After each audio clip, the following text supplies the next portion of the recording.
Your relationship with money matters.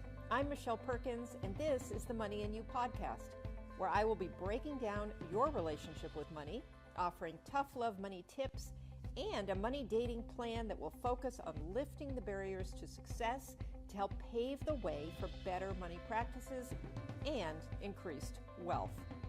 It's time to take control to live a limit-free life. It starts today.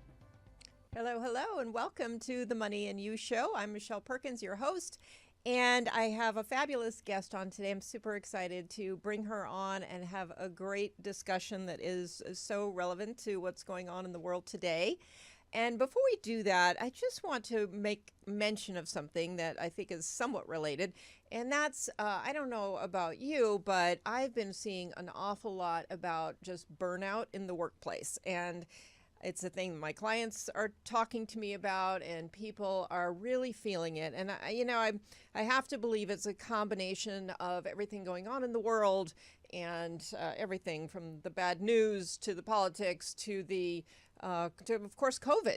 And people are just kind of tired. And I can't help but think that's why Christmas is everywhere already at the beginning of November.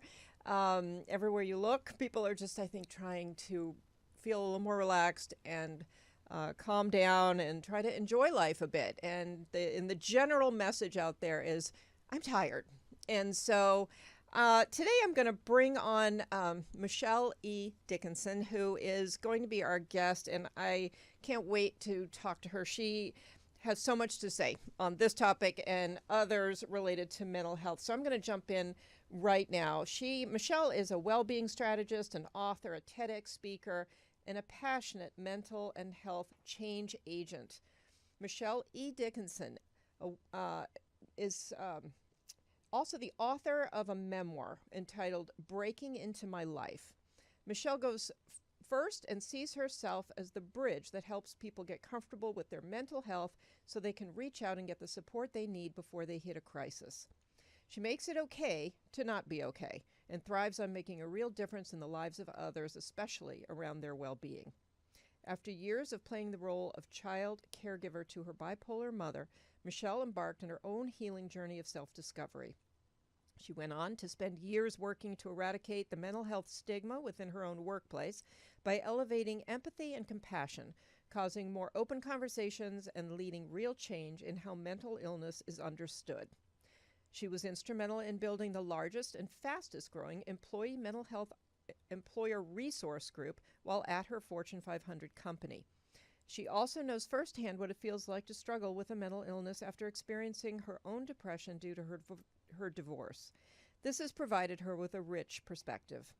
Michelle is out to do her part to eliminate the stigma by normalizing the mental well-being conversation within the workplace and beyond. She partners with innovative leaders to bring them her psychological resilience programs and mental health strategies to recenter employees and cultivate cultures of compassion. Her signature resilience webinar has made a positive impact on thousands of employees during COVID-19. Michelle, welcome. So happy to have you on today. I'm so thrilled to be here. Thank you so much for having me. Oh, this is going to be great because I love what you're talking about, what you do. And obviously, I'm all about people doing work that fulfills them and is purposeful. And you have certainly found that. And it's the timing is so perfect. I've got a couple of younger kids, young adults, 21 and 24, and the topic of mental illness has never been there's never been so much of a conversation around it. Certainly not when I was their age. There was no conversation around it. So I just think this is great. And people sort of just get by at work feeling really unwell a lot of the time. And I think bringing this into the workplace is crucial, and I can't wait to hear more about how you're doing that. So can you give us a little background on how you got into this work? Sure. Yeah, I spent 19 years in a corporate environment, and I thought I was pretty content doing that work. I then shared the story of my childhood with a colleague. And that experience that I had growing up was that I grew up with a bipolar mother and I cared for her. It was a lot like the role reversal where the child cares for the parent instead of the parent caring for the child. And so that whole experience shaped me, but yet it was something that I rarely ever spoke about. And a colleague found out that I had this experience, and she had asked if I was okay with her nominating me to give a TED talk about it. And so I said yes, and I found myself telling my story after not really talking about it for many, many years. But that was extremely powerful because the power of storytelling really has a way of creating an opening for other people. So the reaction to the TED Talk was really something that changed me, and it had me get really connected to how we need more people to go first in talking about mental illness openly. And that led me to write my memoir, Breaking Into My Life, which then led me to ultimately to leave the corporate world and to create my company, Trifecta Mental Health, where I do bring compassion and resilience training to the workplace. I bring more compassion back to the workplace because we are human beings before we are employees. And I believe that every workplace has the ability to be more compassionate and resilient, especially now, given COVID. Yes, thank you. And you're reminding me of what I didn't say in the beginning when I was talking about burnout. Yes, it's a fact, but I didn't conclude what I was trying to say, which was in listening to people and reading something about this, what seems to be, one of the big solutions for this is connection with others, but also connection with yourself. And I think it's such an important thing, and it's just coming up constantly, whether you want to change careers or even with money. It's the same thing. And this is the Money and You show, and people might be looking at this and saying, well, why are we talking about this on the Money and You show? Because without some degree of mental stability and well-being, money is just one of those things that is very hard to manage and very hard to even pay attention to. So just Yeah. going to jump in and kind of pull those things together. So, okay. So we could talk all day just about how it was to tell your story for the first time after sort of keeping that under wraps. But what happened as a result of telling your story? Yeah, I mean, for me, it was, I had the idea I would write a book, but I never realized I would write a memoir. I never realized I would write it right after giving the TED Talk. But I think I was really compelled to do that. And because I knew that if I could humanize mental health, that I could help people fear mental illness less, understand it more. And I think that if we're out to create a world that is stigma free, we need more. We need more understanding of what it's really like. And oftentimes, people who have no relationship to mental illness are looking through the lens of the media or through, things they hear versus a personal story. So that really was everything to me. And I also never experienced the mental illness until I went through my own divorce. So it was a combination of telling my mother's story, writing the memoir, releasing it, becoming an outspoken advocate, talking about mental illness, but then also going through my own personal journey of, so this is what depression feels like. So this is what perhaps my mother was experiencing as she was trying to raise a daughter, Right. So I think all of those experiences really did catapult me into the direction that I am in today. And then, working in the corporate environment and, just being in a space where so often employees are expected to leave their challenges at home and come into work. But in reality, we can't do that. We are who we are, and we bring our whole selves to work every single day. And so I think for me, even going through my own depression and how I was treated and how people would interact with me because I was open about it, really it taught me a lot. And it taught me that acceptance of people of all abilities is really so important, especially in the workplace, and how leaders lead people with those challenges, because life events are going to happen. It says a lot about the company. It says a lot about the culture. I can make or break the experience of the individual who's going through a challenge. So all of that led me ultimately to create my company, because I saw an opportunity for us to do more and create more compassionate work. Right, right. Yeah, and compassion, you're so right. I had flashbacks when you were speaking just about the effort I made when I first got into my corporate life decades ago. And that whole idea of you walk into that workplace like a robot, like you have no feelings, you have no problems, it's you are there for one sole purpose, which is to do the job as well as you can do it. And this is one more thing that I love that's changing about the workplace.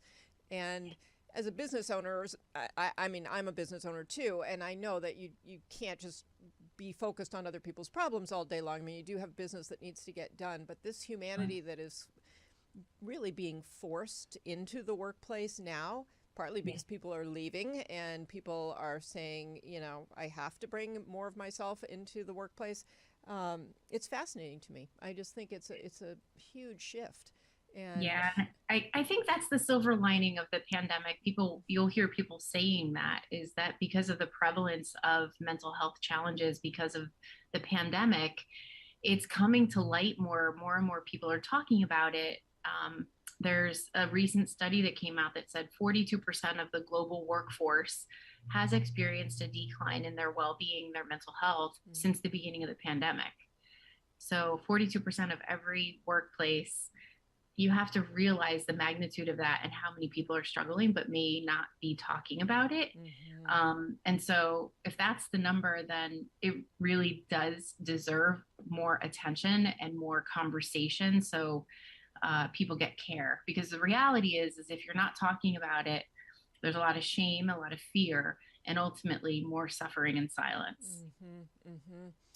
Right. And so what do you see happening? What are you helping to, bring to the table, and what do you see companies doing? Are they changing?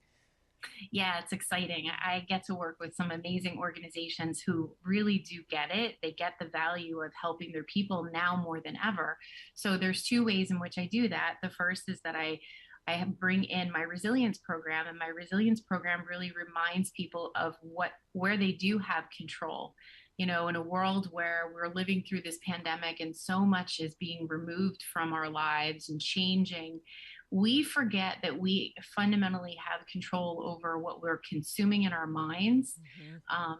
Our daily practices, our routines, things that we know that nourishes us, and boundaries to help us feel better. So I'm teaching resilience to the employees, but more importantly is I'm teaching leaders what to look for and how to engage safely in a conversation if they notice their employees' behavior is changing.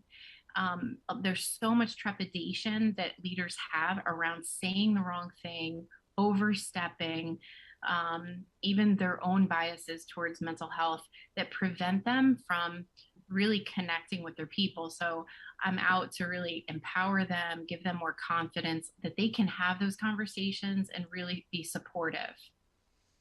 Yeah, fascinating, because I could see where people would be very, skittish about getting into people's personal lives too much. Where are the boundaries there? I mean, what are even the legalities there? Right. And a lot of people, because of that, they shy away and do nothing. So the reality is, let's talk about the impact first. If you notice someone struggling and you make the assumption they'll work it out on their own, and maybe they don't have anyone looking after them beside where they spend the majority of their time at work, that's a recipe for disaster, because we're assuming that they're going to get care from someone, or they're going to be looked after by someone else.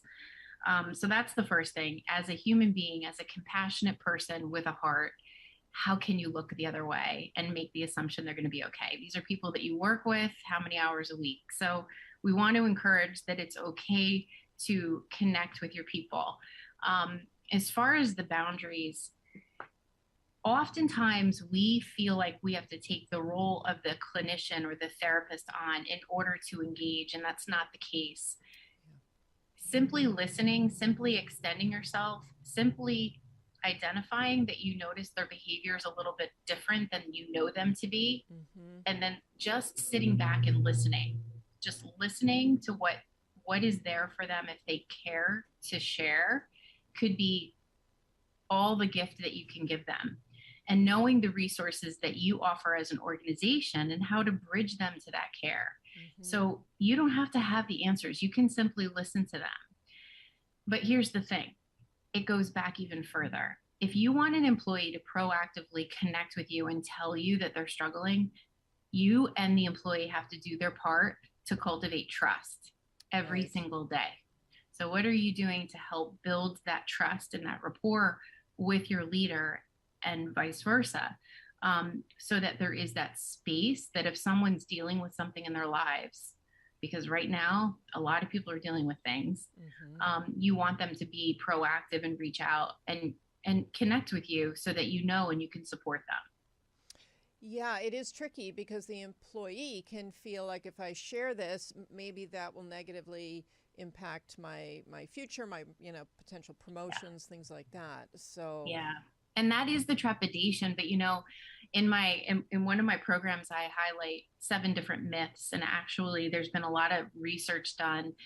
And that's the trepidation. Employees feel like if I disclose that I'm dealing with something right now, I'm not going to be considered as a strong player. I'm not going to be considered for promotion or an opportunity because I'm perceived as weak. And the data actually says that people who come to the table with challenges, emotional challenges, who are managing it, they are just as effective as any other employee. So we have to start doing more to have leaders and employees recognize that just because you're dealing with a life challenge or a mental health challenge doesn't diminish your capacity to be a full player in the workplace.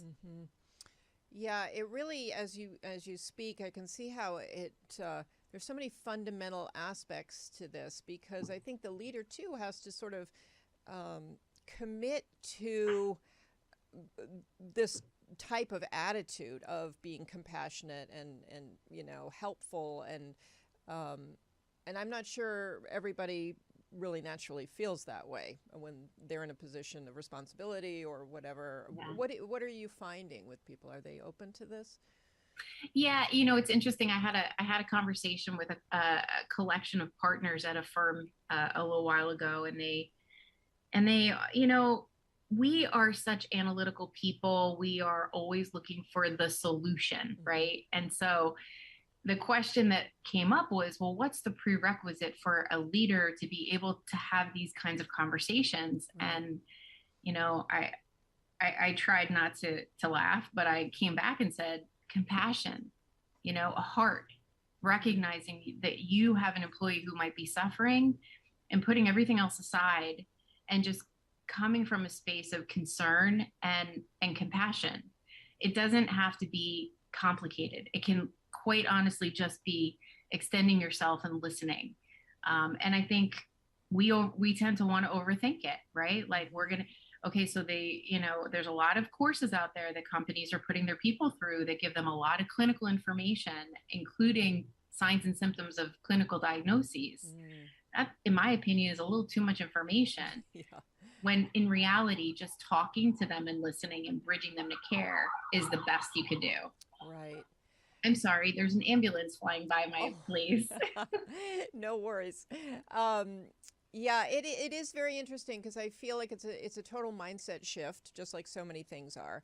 And so to kind of rework that idea of what's okay in the workplace. And I think for a lot of the leaders, they probably came up, the same way I did, in that world where we leave our heart. Our heart is at home with our family, and it doesn't necessarily enter the workplace. So it's yet another shift. But Right. Yeah. Right. And you want to cultivate a psychologically safe environment for your people. So how do you create psychological safety is by, even creating more authenticity and vulnerability, because, people don't want to feel like they can't share, because then that doesn't feel like a safe environment. So I think leaders need to be thinking, is my environment psychologically safe for my people? Do they feel like they can talk? Do they feel like they can be honest about what they're dealing with, or no, So I think it's a different environment now. It's a different world than years ago. People will leave an organization where the culture doesn't align with their values. I mean, we're seeing a lot of change right now with the Great Resignation, and people saying, you know what, the way that this company operated during the pandemic is not a company I want to be a part of. I really do want to go someplace where my values are more aligned. So it's a very interesting time. It is, and still, despite knowing this and sort of expecting that employers are paying attention, and I do know many who are trying to change the workplace so that it does have more humanity and it is a better place for employees. And yet I'll hear from clients and from friends about their workplaces, and wow, there are some really unsophisticated leaders out there, I guess, to put it politely. But some of the things that are going on, I can't imagine that they'll have any employees, in 6 months the way they're operating, because they don't need to stick around anymore. I mean, I'm advising people to just leave some of these environments, because clearly you can find a better environment right now. So it's very true. I've had some very interesting conversations over the course of the past few months. I had one gentleman tell me that he doesn't understand mental health because he's tough. He's tougher than most. I remember him saying that. He's like, I'm tougher than most. Some people, they're just not tough. So they deal with mental illness. And I was like, it has nothing to do with toughness. And so I'm trying to educate that person on the scenario. And it's just so interesting. And then you have other leaders who just want to manage mental health challenges from a performance perspective. And all that does is add a layer of stress on top of what that poor employee is dealing with. Right.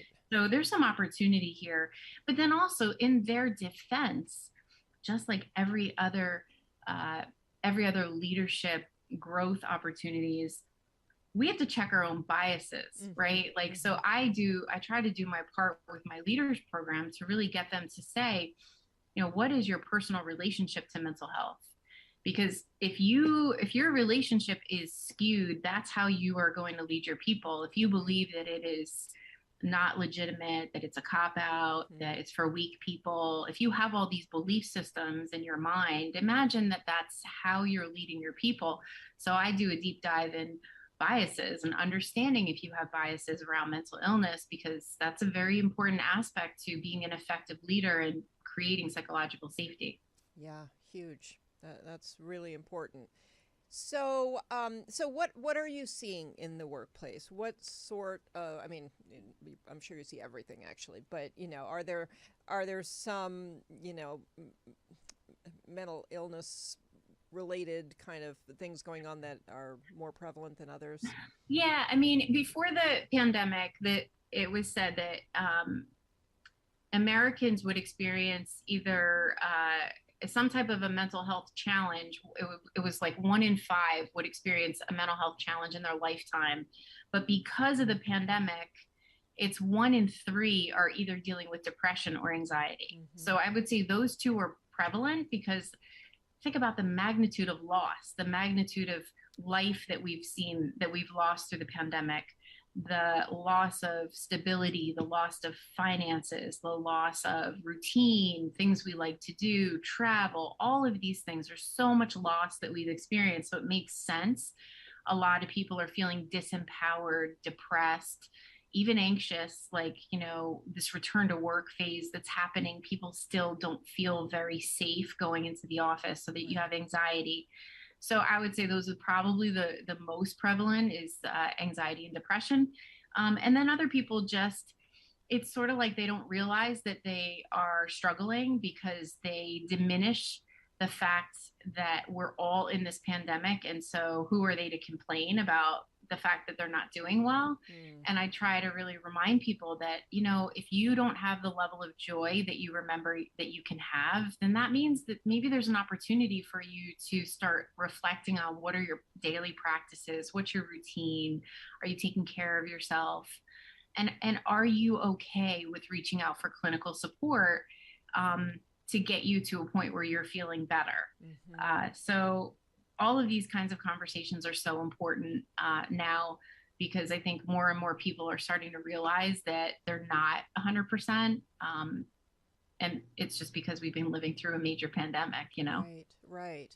And what are some of the things that the companies are doing? Are they bringing in clinicians? What are they offering to people now?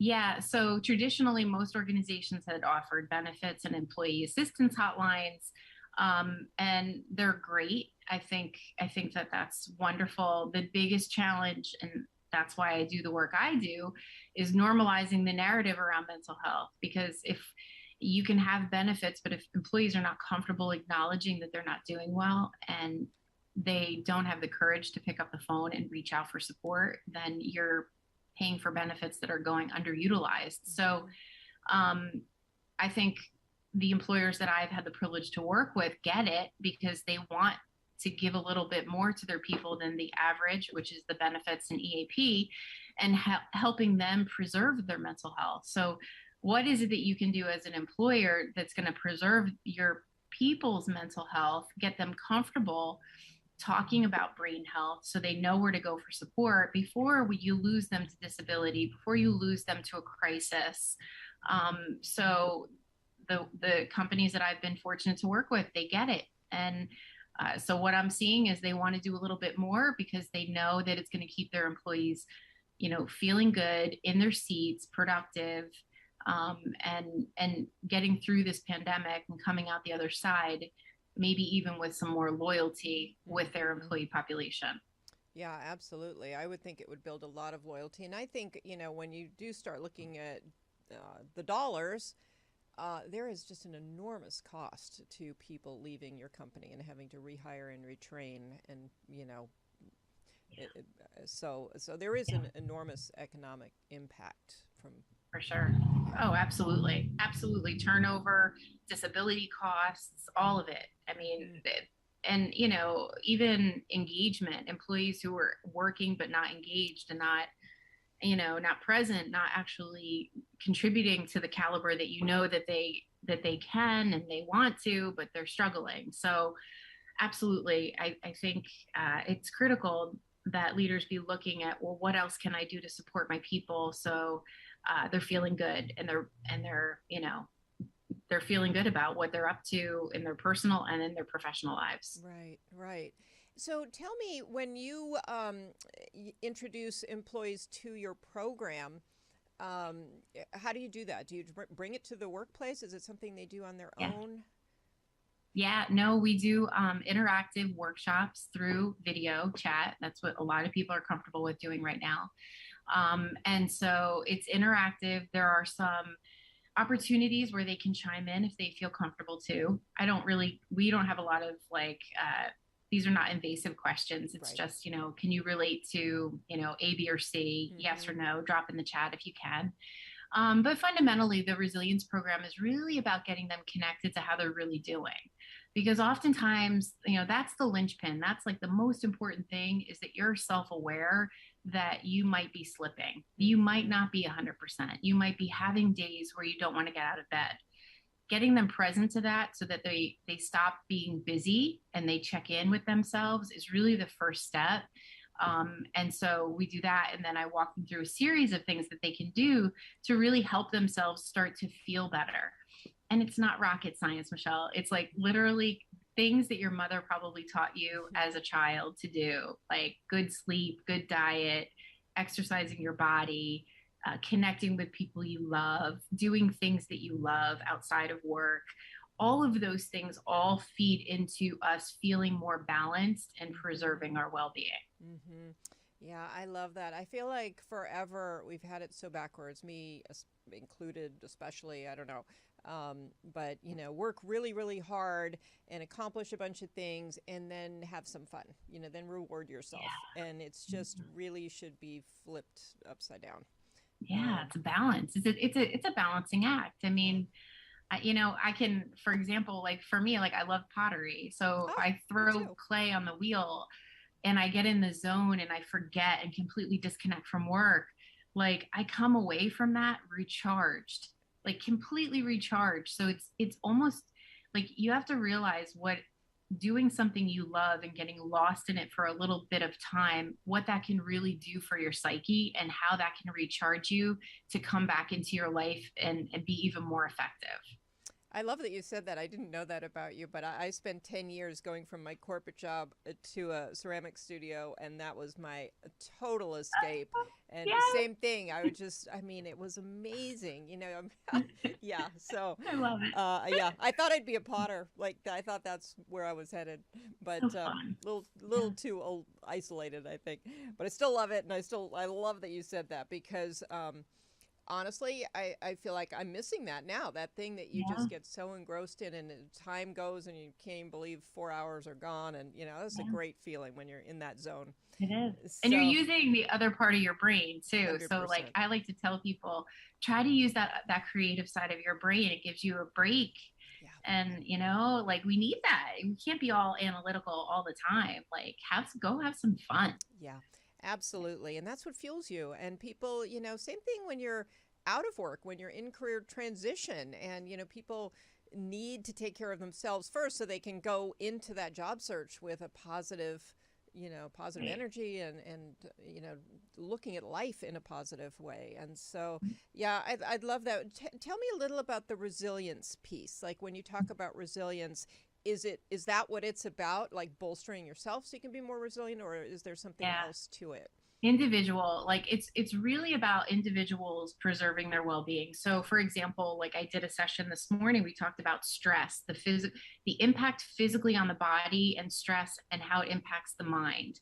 So compounded stress can literally cause us to get sick if we're not taking care and managing that stress in and of itself is not a bad thing, right? It can give Mm-hmm. us strength when we need it, but if we're not managing that high levels of compounded stress over a period of time, it depletes us. Right. So, for example, I am a big advocate for meditation. Meditation is a great way because stress releases the cortisol, and the cortisol is very high in our bodies, and there's not really a way to get rid of it. I think maybe if you work out, but it's been said that meditation can actually help dissipate the cortisol. So Mm-hmm. I like to teach people to start adopting a meditative practice. And so the biggest challenge I have with corporate people is they're like, well, I try to meditate and I can't silence my mind. I still have thoughts. So I'm trying to make meditation palatable and have them get that there's no real wrong way of meditating. You will have thought, it's perfectly natural. We have 6,000, was it like 60,000 Yeah. thoughts Yeah. a day, some crazy number. It's normal, but if I break it down and I give you a 3-minute meditation and you're able to go through that 3-minute meditation and taste what that peace feels like, then maybe you'll go and do it on your own. And maybe instead of 3 minutes, you'll do it for 5. Mm-hmm. So I'm really trying to build them up and have them realize these are the practices that are going to help mitigate stress, help preserve your well-being, and build that resiliency. Mm-hmm. So just little tools and things that we can adopt that can really make a big difference in our lives. Yeah. Oh, I love that. That's fantastic. And it has a ripple effect into your family life and everything else. So it's really Yeah. important with all aspects of life. So, yes, this is great. How can people connect with you? How can they have access to what you offer? Because I'm sure people would, I'm sure everyone would benefit from this. All of us. Awesome.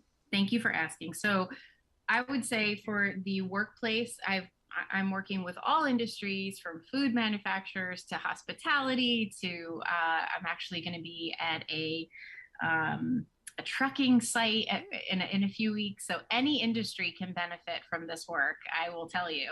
So you can follow me on LinkedIn. That makes the most sense. So you can follow me, Michelle E. Dickinson, on LinkedIn. I have free webinars coming up on November 19th. I'm doing a free webinar for educator resilience. So if you're a teacher or a superintendent, or you're responsible for teachers, you definitely will want to check that out, because resilience amongst teachers is very important right now. They're really stressed. And then I have a people leader session where I was telling you a little bit about the people leader work that I do. And that's on November 19th as well. And so if you go to my LinkedIn page, you can find those two events under my profile. So that's a great place to find me. But then also my website, careforyourpeople.com, is my workplace mental health page, and you can connect with me there or on LinkedIn. Okay, wonderful. And yeah, that's great. I'm going to check that out myself and be on one of them. So yeah, there are so many industries. Education is a big one. I know a lot of people in education personally who have really struggled. Healthcare, I mean, are you focusing on specific industries that are being hit hard right now, or is that? Yeah, I mean, I definitely, it's funny because I was so focused on the workplace, the corporate workplace, because that's where I spent most of my career, right? But then I have dear friends who are in education, and they're telling me teachers are really struggling right now. And so it made sense for me to start talking to more superintendents and more educators. So that's really, I will go wherever my services are needed and asked for. I think that this applies to everyone. Right. So I don't say no. Even a bar, I had a friend of mine say, come and talk to our wait staff. They're really stressed. And I said, absolutely, I will. So yeah. Oh, that's fantastic. That is great. And I really hope that this catches on like wildfire, and all the employers out there are really implementing some form of this type of help, because I think it's just a little bit more, like that's the thing, like just do a little bit more for your people right now. They will remember that. They will appreciate you for doing it. I hear time and time again at the end of my programs, thank you for the work that you're doing for me, but now I get to take all these nuggets home to my partner and to my family, and we can do this together. And I think that would just go so far for your people if you did a little bit extra for them. Yeah. Do you get objections to it? I mean, in terms of money? I mean, do people say, oh, we can't afford to do this? Because, I mean, it's so silly to me. I mean, you can't really afford not to do it. I mean, money's a real issue for some, especially for smaller organizations. That is something, because they already are investing in benefits and EAP. So it's really an education at that point. The prevalence of mental health issues, like I said, 42% of the global workforce experiencing some type of decline. So at that point, it's just an education. It's like, you want to keep your people healthy and in their seat. Think about the value of doing a little bit more, and they pretty much then realize it makes good sense to put some additional, financial support behind this. Yeah, absolutely. And as a last thing, can you tell us a little about your book and what that's about? Yeah, sure. So Breaking Into My Life is the memoir that I released a few years ago. I'm actually in the process of recording the audiobook, because that seems to be highly requested. It is the memoir of my life growing up with my mother and caring for her through my childhood, adolescent years, and adult life. And it's really designed to just help people understand mental health. If you grew up with a parent who is undiagnosed, but you think had a mental illness, you'll probably relate to the story. And it also is a very uplifting book at the end, because I can see how all of those experiences have really served me in the work that I get to do today. So just because you're given lemons in your life doesn't mean you can't make lemonade. Yeah, that's beautiful. Thank you. And I love the work that you're doing. I love your journey into, a career that is really something that is a passion of yours, and you're really doing a lot to serve the world, and particularly the work world, which I find really important. We do spend a lot of hours of our life at work, and it should be something that we enjoy. And We shouldn't have to Thank you. run off to the pottery studio to be happy. Thank you, my fellow potter. Thank you for having me, Michelle. Well, I really appreciate you being here, and I really want to spread the word of what you do. So, listeners, I hope you enjoyed this. I hope you will reach out to Michelle and read her book, listen to her TED Talk, which I've heard, and it's great. And think about it, whether you're an employee or an employer, how you might make use of her programs. So we like to end the Money and You show with a money tip. And today, I think it's really important to just ask yourself, when it comes to money, what is one aspect of your mental health that maybe that might be impacting your financial life? If you're anxious, if you're depressed, if you have something else going on, how is that impacting you financially? And, maybe that could be a catalyst to making some change, because that does matter. And is it, we might be thinking that the two are very separate, but I think if you stop and ask yourself that question, you might come up with something that you might need to look at in that regard as well. So thank you so much for being here. We are here every Monday at 7, streaming live on ubngo.com. And then you can find us on all the podcast platforms and on the Limit Free Life YouTube channel.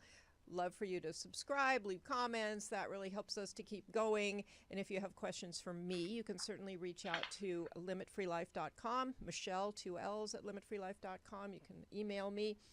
Ask me any questions. I've got, for those of you who are in need of a career change, I have a career change kit on my career services page that is free. You can grab that and go through that work to at least give you a great overview of how you might look at clarifying what you would like to be doing next and how to go about doing it. So there's some other freebies too. Thank you so much for being here, and we will see you next week.